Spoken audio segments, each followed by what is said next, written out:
Hello everyone, this is Ram Bishnoi and you watching geography गुरु। आज के इस वीडियो में हम बात करेंगे क्लास 8 के स्टूडेंट्स की और डिस्कस करेंगे क्लास 8 एसएसटी सोशल साइंस के एनुअल एग्जाम के सैम्पल क्वेश्चन पेपर को। ये सैम्पल क्वेश्चन पेपर बायलिंगुअल यानी कि हिंदी और इंग्लिश मीडियम दोनों में रहेगा और कोई भी सैम्पल क्वेश्चन पेपर हो, चाहे वो कोई भी क्लास हो, हमेशा इंपॉर्टेंट होता है। काफ़ी सारे बेनिफिट्स हमारे लिए रहते हैं। स्टूडेंट्स को एक मोटे तौर पे आइडिया हो जाता है कि एग्जाम का ब्लूप्रिंट क्या रहेगा, एग्जाम का पैटर्न क्या रहेगा। इसके अलावा थोड़ा सा आइडिया ये भी हो जाता है कि कौन से क्वेश्चंस हैं जो इम्पोर्टेंट रहेंगे। एक प्रैक्टिस भी हो जाती है, हम प्रैक्टिस के साथ जाते हैं तो थोड़ा सा कम नर्वस फील करते हैं। और कई बार ऐसा भी होता है कि यहाँ पर जो सैम्पल क्वेश्चन पेपर शेयर किए जाते हैं सोशल प्लेटफॉर्म्स के ऊपर, तो कई बार ऐसा भी होता है कि वहीं से as it is school sample question paper को उठा लेता है, तो वो भी एक एक्स्ट्रा एडवांटेज आपके साथ रहता है। तो यहाँ पर हमें सैम्पल क्वेश्चन पेपर शेयर करना है। तो चलिए देखते हैं। जैसे कि आप अपनी स्क्रीन के ऊपर देख पा रहे हैं, ये केंद्रीय विद्यालय समिति जो आपका दिल्ली जोन है, वहाँ का ये सैम्पल क्वेश्चन पेपर है। तो ये सेशन एंडिंग एग्जामिनेशन है क्लास 8, सब्जेक्ट आपका एसएसटी सोशल साइंस। और ये आपके लिए टोटल जो टाइम है वो लगभग 3 आवर्स के आसपास होता है। यहाँ पे दिया गया है 2 आवर्स 30 मिनट्स। मैक्सिमम मार्क्स आपके 80 रहेंगे। ओके, यानी कि सेकंड टर्म जो सेशन एंडिंग एग्जामिनेशन है वो भी आपका 80 मार्क्स का होता है। ऐसे ही आपका मिड टर्म का एग्जाम होता है। तो यहाँ पर कुछ जनरल इंस्ट्रक्शंस दिए गए हैं, उनको हम देखते हैं। यहाँ पर देखिए, सबसे पहले यहाँ पर मेंशन किया गया है कि आपके इस क्वेश्चन पेपर में टोटल 43 क्वेश्चंस दिए गए हैं। Okay, and all the questions are compulsory. सभी क्वेश्चंस आपके लिए कंपलसरी है। क्वेश्चन नंबर 1 to 30 है, ये आपके ऑब्जेक्टिव टाइप क्वेश्चंस रहेंगे, यानी कि 1 मार्कर या फिर ये 0.5 मार्कर रहेंगे। क्वेश्चन नंबर 31, 32 एंड 33 ये आपके शॉर्ट आंसर टाइप क्वेश्चन रहेंगे, यानी कि 2 मार्कर क्वेश्चन होंगे। 34 एंड 35 ये आपके 3 मार्कर क्वेश्चन रहेंगे। 36, 37 एंड 38 ये आपके 5 मार्कर यानी कि लॉन्ग आंसर टाइप क्वेश्चन रहेंगे। और 39 to 41, 39, 40 एंड 41 ये आपके सोर्स बेस्ड क्वेश्चन रहेंगे, यानी कि 4 मार्क्स ईच, टोटल आपके 12 मार्क्स के रहेंगे ये। और क्वेश्चन नंबर 42 एंड 43 ये आपके मैप बेस्ड क्वेश्चन रहेंगे, टोटल 6 मार्क्स के होंगे, यानी कि 3 marks from history and 3 marks from geography. Let's begin. चलिए शुरुआत करते हैं, देखते हैं किस टाइप के क्वेश्चन दिए गए। सबसे पहले हम ए सेक्शन को देखेंगे। तो यहाँ पर आपको मिलेंगे 20 MCQ क्वेश्चंस। देखिए, जैसे यहाँ पे दिया गया आपका, when soldiers as a group disobey their officers in the army then it is called a. कि जब सैनिक एक समूह के रूप में सेना में अपने अधिकारियों की आज्ञा का पालन नहीं करते हैं, उनके ऑर्डर को फॉलो नहीं करते हैं, तो उसे क्या बोलते हैं? तो इसका आंसर आपका रहेगा सी, उसे म्यूटिनी यानी कि विद्रोह कहा जाता है। उसके बाद सेकंड जो आपका क्वेश्चन रहेगा, who wrote the book Gulamgiri. Gulamgiri book है वो किसने लिखी है, ये हमें बताना है। तो इसका आंसर आपका रहेगा महात्मा ज्योतिराव फुले, डी आपका करेक्ट आंसर रहेगा। उसके बाद थर्ड आपका क्वेश्चन दिया गया। थर्ड क्वेश्चन को देखिए। थर्ड क्वेश्चन है, a person who knows and studies several languages is known as. कि वो पर्सन जो काफ़ी सारी लैंग्वेज को जानता है, पढ़ता है, उसे क्या बोलते हैं? तो उसे हम लिंग्विस्ट बोलते हैं। ओके, भाषाविद। उसके बाद फोर्थ आपका क्वेश्चन रहेगा, manufacturing activities also known as. Manufacturing जो एक्टिविटीज़ है वो सेकेंडरी एक्टिविटी होती है। फिफ्थ क्वेश्चन दिया गया, फॉरेस्ट बेस्ड इंडस्ट्रीज आर। इसमें देखिए आपका dairy, cement, furniture and D दिया गया है ऑल ऑफ द अबव। तो इसमें करेक्ट जो आंसर रहेगा वो आपका सी रहेगा, करेक्ट आंसर। ये है फर्नीचर इंडस्ट्री है, वो फॉरेस्ट बेस्ड इंडस्ट्री में आती है। उसके बाद सिक्स्थ क्वेश्चन को देखिए। सिक्स्थ क्वेश्चन आपको दिया गया, black soil is best for dash crop. काली मिट्टी है वो किस फसल के लिए सबसे अच्छी है? तो वो कॉटन के लिए। ब्लैक सॉइल को कॉटन सॉइल भी कहा जाता है। सेवंथ क्वेश्चन है, the major industrial region of India is or are. तो इसमें देखिए Delhi, NCR, Kolkata, Hooghly, Mumbai, Pune, all the above. तो इसमें डी आपका करेक्ट आंसर हो जाएगा, यानी कि ये सभी हमारे मेजर इंडस्ट्रियल रीजन्स हैं। डी क्वेश्चन दिया गया, the sector industries are owned, managed and controlled by the state or the central government. तो ये होती है पब्लिक सेक्टर इंडस्ट्री, यानी कि सार्वजनिक उद्योग होते हैं जो सरकार के अंडर में आते हैं। क्लियर। उसके बाद नेक्स्ट क्वेश्चन की बात करते हैं। नेक्स्ट जो आपका क्वेश्चन दिया गया, क्वेश्चन नंबर 9 देखिए। क्वेश्चन नंबर 9 दिया गया, Adivasis worship of naturals or nature spirit as such as, कि जो आदिवासी है वो प्राकृतिक शक्तियों की पूजा किस रूप में करते हैं? माउंटेन स्पिरिट्स, एनिमल स्पिरिट्स और रिवर स्पिरिट्स। तो इसमें देखिए कि ये डी आपका करेक्ट आंसर हो जाएगा, all of the above. 10th question दिया गया, इसमें हमें 2 स्टेटमेंट दिए गए। फर्स्ट स्टेटमेंट है steel is tough and it can easily B shaped, can cut made into wire. बिल्कुल सही है कि स्टील कठोर होता है, इसे आसानी से आकार दिया जा सकता है, इसे तारें बनाई जा सकती है। स्टेटमेंट 2, सेकंड स्टेटमेंट है alloy give steel usual hardness, toughness, ability to resist rust.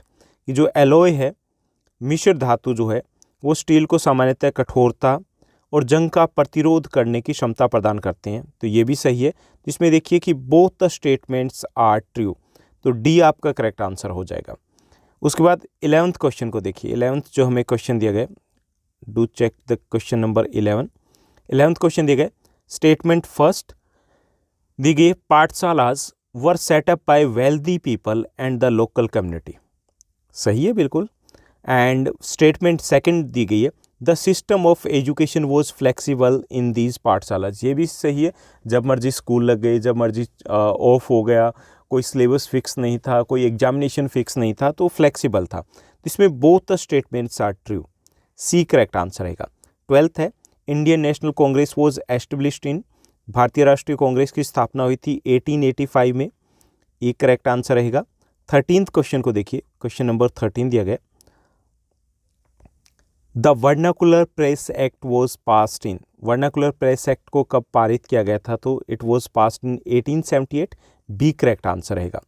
14th question है who gave the slogan freedom is my birthright and I shall have it. So ये जो नारा है, इट वॉज गिवन बाय, किसने दिया था? बाल गंगाधर तिलक ने दिया था, ये आपका करेक्ट आंसर रहेगा। उसके बाद नेक्स्ट क्वेश्चन को देखिए, क्वेश्चन नंबर 15th क्वेश्चन है which one of the following is a human made resource. इनमें से कौन सा ह्यूमन मेड रिसोर्स है? तो इसमें देखिए स्कूल दिया गया हमें ऑप्शन, तो ये ह्यूमन मेड रिसोर्स है, तो ये करेक्ट आंसर रहेगा। 16th है which one of the following is not a factor of soil formation. इसमें से कौन सा एक मृदा निर्माण का कारक नहीं है?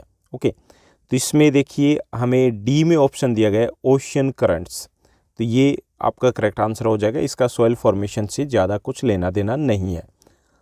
नेक्स्ट क्वेश्चन नंबर 17 दिया गया which is the highest court in India. India में, भारत में सर्वोच्च न्यायालय कौन सा है? तो supreme court is the highest court in India. 18th question को देखिए, question number 18 what is the term used for a 10-year-old child working in a industry. 10 साल का बच्चा है जो किसी उद्योग में कार्यरत है, तो उसे क्या कहेंगे? तो इसे हम कहेंगे चाइल्ड लेबर। उसके बाद नेक्स्ट है शांति निकेतन की स्थापना किसने की? हु एस्टेब्लिश्ड शांति निकेतन, तो इसका करेक्ट आंसर आपका सी हो जाएगा, Rabindranath Tagore. Question number 20th question दिया गया which one is agro based industry. इनमें से कौन सा उद्योग कृषि आधारित उद्योग है? तो इसमें देखिए आपके लिए जो ऑप्शन रहेंगे, 4 ऑप्शन दिए गए, तो इसमें से डी करेक्ट आंसर रहेगा, शुगर इंडस्ट्री। ये एग्रो बेस्ड इंडस्ट्री है क्योंकि इसका रॉ मटेरियल है उस एग्रीकल्चर से ही लिया जाता है। Okay, so all those industries which obtain their raw material from agriculture are known as agro based industry. तो इसमें शुगर इंडस्ट्री, चीनी उद्योग है, वो करेक्ट आंसर रहेगा। तो इस सेक्शन में आपको हमने डिस्कस किए हैं 20 MCQs। उसके बाद सेक्शन बी की अगर हम बात करें तो यहाँ पे ऑब्जेक्टिव क्वेश्चन दिए गए, यानी कि 1 मार्कर क्वेश्चन या फिर हाफ मार्कर क्वेश्चन है, 1 वर्ड में या 2 वर्ड में हमें आंसर देने हैं। तो इसमें सबसे पहले क्वेश्चन नंबर 21 दिया गया, इसके टोटल 8 पार्ट्स दिए गए, हाफ मार्क्स ईच, यानी कि 4 मार्क्स के रहेंगे, और ये आपके फिलअप्स है और इसमें हमें ऑप्शंस दिए गए हैं। क्लियर? जैसे the dual system of government was implemented in Hyderabad और बंगाल, तो इसमें बंगाल आपका करेक्ट आंसर रहेगा। दोहरी शासन व्यवस्था बंगाल में लागू की गई थी। सेकंड क्वेश्चन है 21st का, Champaran is situated in state, Champaran Bihar में है। इंडियाज़ फर्स्ट कॉटन मिल वो सेटअप इन मुंबई और कोयम्बटूर, तो इसमें करेक्ट आंसर आपका मुंबई रहेगा। 21st का 4th है, soil is resource, renewable resource है, नवीकरणीय संसाधन है, इसको हम रीयूज़ कर सकते हैं। नेक्स्ट हमारा क्वेश्चन रहेगा 21 का फिफ्थ है, the Jim Corbett National Park is situated in Uttarakhand. Okay, 21 का सिक्स्थ है, our constitution provides us 6 fundamental rights, 6 मौलिक अधिकार हमें देता है। When people move from one place to another place, it is known as migration, उसे migration कहा जाता है। Thorny forest is found in the states of, Rajasthan में थॉर्नी फॉरेस्ट मिलते हैं मेनली अपने इंडिया की अगर बात की जाए। उसके बाद 22nd क्वेश्चन को देखिए। 22nd जो हमारा क्वेश्चन रहेगा इसमें ट्रू फॉल्स दिए गए, टोटल 8 ट्रू फॉल्स हैं और हाफ मार्क ईच रहेगा, यानी कि टोटल ये क्वेश्चन 22 4 मार्क्स का रहेगा। The tenure of members of Lok Sabha is fixed for 7 years, ये आपका फॉल्स रहेगा, 5 ईयर्स है। Swadeshi movement was known as the Vande Mataram movement in deltaic Andhra, that is true, ये करेक्ट है। The polar regions are sometimes called the hot desert, that is wrong statement. Jute and cotton are the fibre crops, that is the correct statement. Agriculture is a secondary activity, that is the wrong statement. Mangal Pandey was the first to unfurl the banner of 1857 revolt at Barrackpore, कि सबसे पहले क्रांति का बिगुल मंगल पांडे ने ही बजाया था, ये करेक्ट स्टेटमेंट है। Ayodhya is in Haryana, that is a wrong statement, जो कि यूपी में है। Indian Indigo had more demand in European market, तो ये आपकी करेक्ट स्टेटमेंट है। ओके, तो ये थे आपके true false. Now let's move to the next question. Next हमारा क्वेश्चन है क्वेश्चन नंबर 23। यहाँ पे अगर बात की जाए तो यहाँ हमें दिए गए हैं मैस्ता कॉलम, तो इसमें देखिए मैस्ता कॉलम टोटल 5 मार्क्स का रहेगा। Tipu Sultan that was from Mysore, okay, यहाँ पे 4th हो जाएगा। Jallianwala Bagh that is in Amritsar, यहाँ पे 5th है। Satyagraha that was associated with Gandhi ji, यहाँ पे 2nd हो जाएगा। स्वदेशी आंदोलन, स्वदेशी मूवमेंट की बात करें तो ये बंगाल का, यहाँ पे आपका 3rd हो जाएगा। एंड दांडी मार्च, दांडी की बात करें तो दैट इज इन गुजरात, यहाँ पे आपका 1st हो जाएगा। ओके, यहाँ 2nd, यहाँ पे आपका 3rd। Clear. Now let's move to the next segment, और यहाँ पे दिए गए हमें 7 1 marker question. Who gave the slogan do and die, it was given by Mahatma Gandhi ने ये स्लोगन दिया था। Name few marginalised groups of India, Bharat के कुछ मार्जिनलाइज्ड ग्रुप के नाम बताने, तो मार्जिनलाइज्ड ग्रुप के अगर नाम बताएं तो उसमें आप जैसे आदिवासी का नेम दे सकते हो। इसके साथ साथ ट्राइबल पीपल जो हो गए, आदिवासी हो गए, उनके नेम दे सकते हो। इसके अलावा हम नॉर्थ ईस्टर्न स्टेट्स के एग्जांपल दे सकते हैं। क्लियर। एंड इसके साथ साथ वो सभी लोग जो घुमंतू खेती करते हैं या फिर जो चलवासी पशुचारण वाले हैं, नोमैडिक हर्डर हैं, वो एग्जाम्पल आप यहाँ पर दे सकते हो। Name the newspaper edited by Gangadhar, Bal Gangadhar Tilak Kesari. When was Indian wildlife protection act passed, तो it was passed in 1972। Name any 2 non renewable resource, तो नॉन रिन्यूएबल रिसोर्स की बात करें तो इसमें कोल पेट्रोलियम रहेंगे जिनको रीयूज़ नहीं कर सकते। How many states are there in India, at present की बात करें तो that is 28। Name the 2 houses of parliament, Lok Sabha and Rajya Sabha. Clear. चलिए नेक्स्ट सेक्शन की बात करते हैं। नेक्स्ट जो हमारा सेक्शन रहेगा section C, very short answer type question यहाँ पर दिए गए। What do you understand by resource, give 2 example. Resource क्या होते हैं, 2 एग्जाम्पल देने। तो भाई कोई भी चीज़ जो हमारे काम आती है, anything that is usable to us, that can fulfil our need, are known as resource. तो उसमें देखिए एग्जाम्पल आप किसी भी चीज़ का, आपके पास ये सेल फोन है, आपके पास नोटबुक है, पेन पेंसिल है, स्कूल बैग है, हाउस है, एवरीथिंग इज ए रिसोर्स। इसमें ऑप्शन में दिया गया है explain the term permanent settlement. Permanent settlement की बात करें तो इसमें tax was fixed, permanently tax को फिक्स किया जाता था। ओके, डिटेल में थोड़ा सा आपको जाना है मार्क्स के according. Name any 4 agro based industries की बात करें तो sugar industry, edible oil industry, इसमें जूट इंडस्ट्री हो गया, एंड इसके साथ साथ कॉटन टेक्सटाइल इंडस्ट्री। ओके, तो ये सारी सारी आपकी एग्रो बेस्ड इंडस्ट्री है। What are the different branches of the legal system, इसमें आपको बताना है कि जो क्रिमिनल हैं, जैसे दीवानी अदालत और फौजदारी अदालत आपने हिंदी में किया है, तो इसी तरीके से जो हमारी क्रिमिनल कोर्ट्स होती है और इसके साथ साथ जो रेवेन्यू से रिलेटेड अलग सिविल कोर्ट्स होती है, तो उनके बारे में आपको बताना है। 33rd आपका क्वेश्चन है, why the earth is called watery planet because 71% of the earth surface is covered with the water. So इसलिए इसको वाटरी प्लानट बोलते हैं। थोड़ा डिटेल में जाओगे कि ये ब्लू भी दिखता है लाइक दैट। उसके बाद है, what do you mean by the public facilities? The facilities which are provided by the government for the general public, उसे हम पब्लिक फैसिलिटी बोलते हैं। जैसे रेलवे, जैसे बस सर्विसेज हो गई, जैसे गवर्नमेंट स्कूल हो गए, पब्लिक पार्क हो गए, कम्युनिटी हॉल हो गए, like that. Now let's move to the next one. Section D की तरफ हम चलेंगे। सेक्शन डी की बात करते हैं। सेक्शन डी में यहाँ पर शॉर्ट आंसर टाइप क्वेश्चन हमें दिए गए। मैच द फॉलोइंग, सही मिलान कीजिए। पाठशाला, यहाँ पे है पाठशाला से गुरु आपका एसोसिएट होगा। थॉमस मैकॉले की बात करें तो उन्होंने प्रमोशन ऑफ इंग्लिश एजुकेशन को प्रमोट किया था, तो यहाँ पर ये आपका 3rd हो जाएगा।